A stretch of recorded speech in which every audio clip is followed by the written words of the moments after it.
Depending on whom is asked, President Trump's Saturday phone call to Georgia Secretary of State Brad Raffensperger, during which he urged state officials to find votes that could overturn his loss in the state during November's election, may have violated state and federal law. Trump and White House Chief of Staff Mark Meadows told Raffensperger they wanted him to track down more than 11,000 ballots to flip the state that went to Biden by nearly 12,000 votes. Legal experts and former White House officials took to social media through the weekend when news and audio of the phone call between Trump and Raffensperger were released by The Washington Post on Sunday.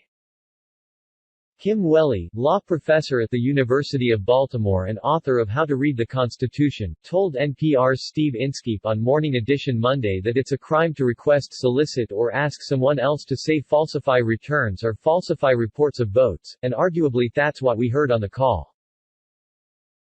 She added, whether this is prosecutable is a different question from whether it's antithetical to the rule of law and the Constitution and democracy itself, and I would say clearly it is.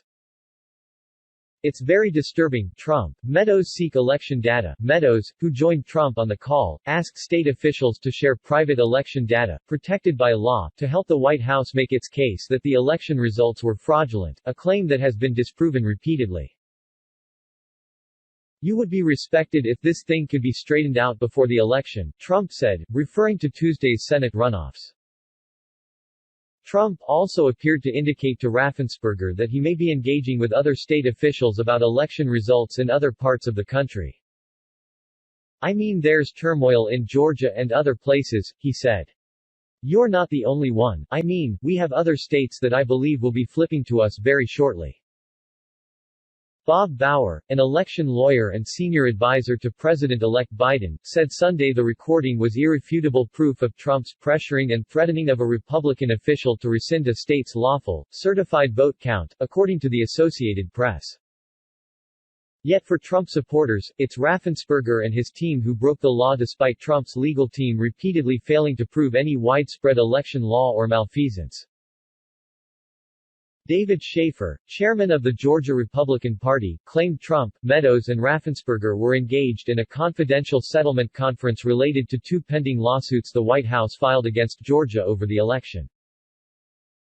He argues anything shared in the call was for those purposes. It's unclear, however, who sent the recordings to The Washington Post or who originally recorded the phone call. Georgia and Washington, D.C., however, only require that one party on the phone call consent to recording. 11 states require that all parties consent. Most of Trump's detractors on social media said the president's intentions were clearly to intimidate Georgia officials to change the state's election results.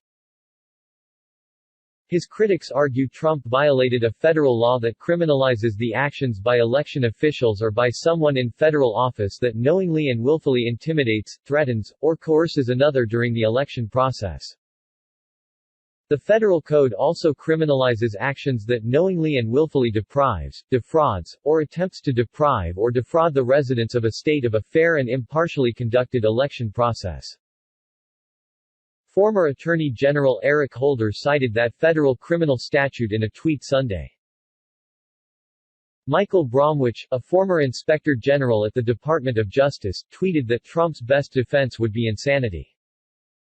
University of California Irvine law professor Rick Hasen wrote in an article in Slate Monday that Trump likely broke both federal and state law in the phone call, and that he certainly committed an impeachable offense that is grounds for removing him from the office he will be vacating in less than 3 weeks, or disqualifying him from future elected office. Richard W. Painter, a professor of corporate law at the University of Minnesota and associate counsel to Republican President George W. Bush agreed, calling for Trump's impeachment, so he can never hold public office again. However, it is extremely unlikely that the House will attempt another impeachment with so little time remaining in Trump's term. Trump's message during the call also violates Georgia law, according to Anthony Michael Kreese, a Georgia State University law professor, who spoke with Politico Sunday.